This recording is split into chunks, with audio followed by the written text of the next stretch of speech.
बिस्मिल्लाहिर्रहमानिर्रहीम। दोस्तों सलाम अलैकुम। एक सवाल, मुझे कैसे पता चलेगा कि खुदा ने मेरी तौबा कबूल कर ली है, मेरे गुनाहों को माफ़ कर दिया है?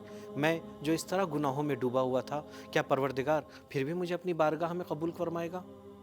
किताब हिदायत कहती है, ऐ मेरे वो बंदो जिन्होंने अपने नफ्स पर जुल्म किया, अल्लाह की रहमत से मायूस न हो, अल्लाह तुम्हारे तमाम गुनाहों को माफ़ फरमा देगा। बाज़ दफ़ा हम तौबा का इरादा करते हैं तो हमारे अतराफ़ से ऐसी आवाज़ें आने लगती हैं, तौबा तुम्हारे बस की नहीं है। 100 चूहे खा के बिल्ली चली हज को। याद नहीं पिछली मरतबा भी तुमने तौबा की थी। 2 दिन भी तौबा को बाकी नहीं रख सके। दोस्तों याद रहे, शायद इनमें से बाज़ आवाज़ शैतान की हो।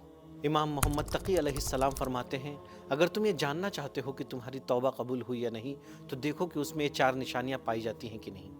पहला, दिल से अपने गुनाहों पे पशेमान और नादिम रहें। दूसरा, ज़बान पर इस्तिग़फ़ार जारी करें। ज़बान से हम जारी करें, अस्तग़फ़िरुल्लाह रब्बी व अतूबु इलैह। तीसरा, अगर हमने कोई ऐसा गुनाह अंजाम दिया है जिससे किसी का हक़ ज़ाया हुआ है, तो उसके हक़ को अदा करें। हुकूक़ुन नास की बहुत अहमियत है। चौथा, मुसम्मम इरादा करें कि दोबारा उस गुनाह को अंजाम नहीं देंगे। दोस्तों, ये था किताब हिदायत का आज का एपिसोड। अगले एपिसोड में एक नए सवाल के साथ आपकी खिदमत में फिर हाजिर होंगे। तब तक के लिए हमें इजाज़त दीजिए। खुदा हाफिज़। शुक्रिया।